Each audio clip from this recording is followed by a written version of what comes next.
पड़ेगा। और ये जो बताया जा रहा है कि वो पहले दिन ही 100 के करीब एग्जेक्टिव ऑर्डर्स हैं जो वो तैयार हैं। बाकी चीज़ों तो बस बात करते हैं, मगर पाकिस्तान के लिए जो दो तीन चीज़ें बड़ी अहम हैं, वो जो ये एग्जेक्टिव ऑर्डर्स का जो न्यूयॉर्क टाइम्स में देख रहा था वो आया। एक तो उन्होंने जो उनका ख्याल है कि बर्थ राइट जो सिटीज़नशिप है और असाइलम की सिटीज़नशिप है उसको वो शायद तब्दील करने जा रहे हैं। फिर वो डेजिग्नेशन जो ग्लोबल टेररिज्म की जो है उसके अंदर कुछ नए लोगों को या इदारों को या इस तरह की आउटफिट्स को डिक्लेयर करने जा रहे हैं। तो ये इन मामलों पे बात कर लेते हैं, फिर वो अगेन इमरान खान के कॉल की बात तो करेंगे ही। जी बहुत शुक्रिया आप दोनों का मुझे लेने के लिए। It is always a pleasure to be with you.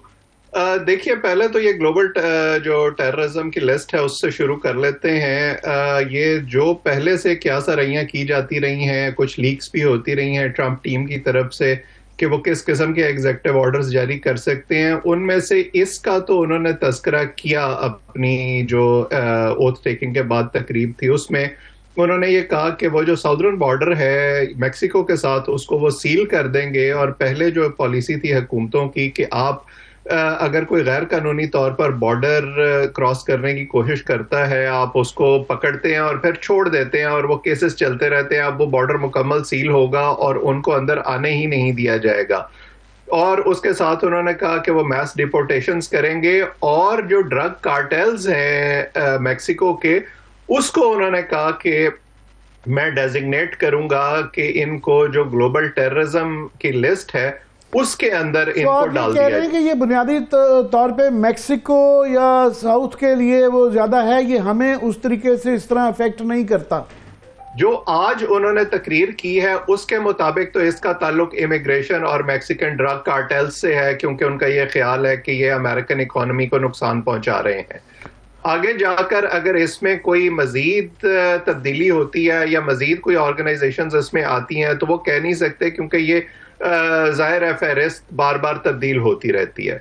दूसरी बात जो बर्थ राइट वाला इशू है उसमें भी ये आया तो है पहले कि जी बर्थ राइट सिटीजनशिप को ख़त्म कर देंगे, लेकिन उसको क्या एग्जेक्टिव ऑर्डर के तहत ख़त्म किया जा सकता है, क्योंकि एग्जेक्टिव ऑर्डर की भी एक मुद्दत होती है जिसके बाद उसे फिर कांग्रेस में और सेनेट में मंजूरी के लिए जाना होता है। उसको भी कहीं ना कहीं कोई अदालती चैलेंज का सामना करना पड़ सकता है। वो शायद इतना आसान नहीं होगा। और हमने ये देखा है इब्तदाई चंद दिनों में, अभी कल ही आपने देखा कि टिकटॉक के खिलाफ और चीनी कंपनियों के खिलाफ डोनाल्ड ट्रंप बहुत ज्यादा बात करते रहे हैं, लेकिन कल ही उन्होंने अपनी तकरीर में इस पर यू टर्न ले लिया और उन्होंने कहा कि नहीं, मुझे अपनी इंतखाबी मुहिम में इसका बहुत फायदा हुआ है और मैं समझता हूँ ये बहुत अच्छी चीज है, तो इसको जारी रहना चाहिए।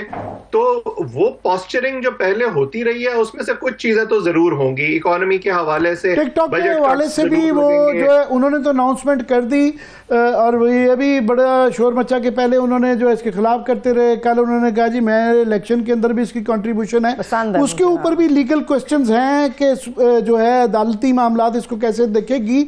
मैं घूम फिर के आता हूँ, हमारे पास टाइम क्योंकि मुख्तसर है।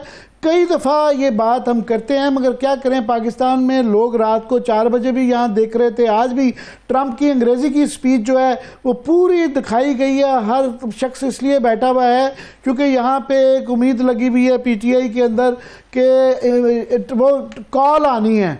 तो अब जो है ये कुछ उसकी कैबिनेट भी उनकी सामने आ गई है और कुछ थोड़ी सी रोशनी मज़ीद तो चाहिए होगी। वो जो अब तक सामने पिक्चर आई है तो पाकिस्तान तरजीहात में आता है नहीं आता, ये कितना कि दिल टूटेंगे।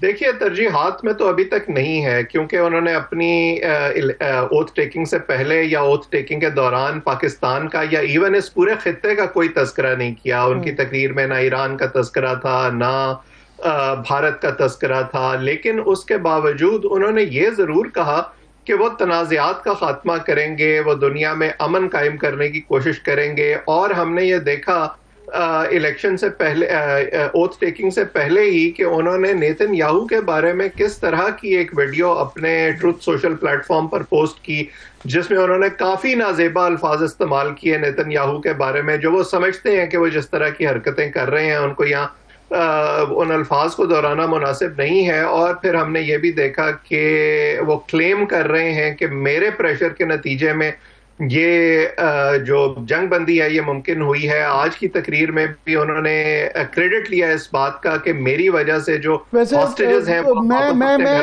दुनिया ग्लोबल मीडिया देख रहा था, काफ़ी जो एक्सपर्ट्स हैं मिडिल ईस्ट के, उनका ये मानना है कि लार्जली जो फैक्टर वो ट्रंप फैक्टर ही रहा नेतन्याहू को जो है इसके लिए फोर्स करने का, क्योंकि इससे पहले इससे नरम डील मिल रही थी तो उस वक्त उन्होंने नहीं ली। मगर अब क्वेश्चन ये आ जाता है कि क्या जी मैं उसी को जोड़ना चाहता हूं पाकिस्तान के हवाले से, क्योंकि वो आर्म ट्विस्टिंग जो डोनाल्ड ट्रंप कर सकते हैं या करने पर यकीन रखते हैं वो बाइडेन हुकूमत इसराइल के साथ नहीं कर रही थी।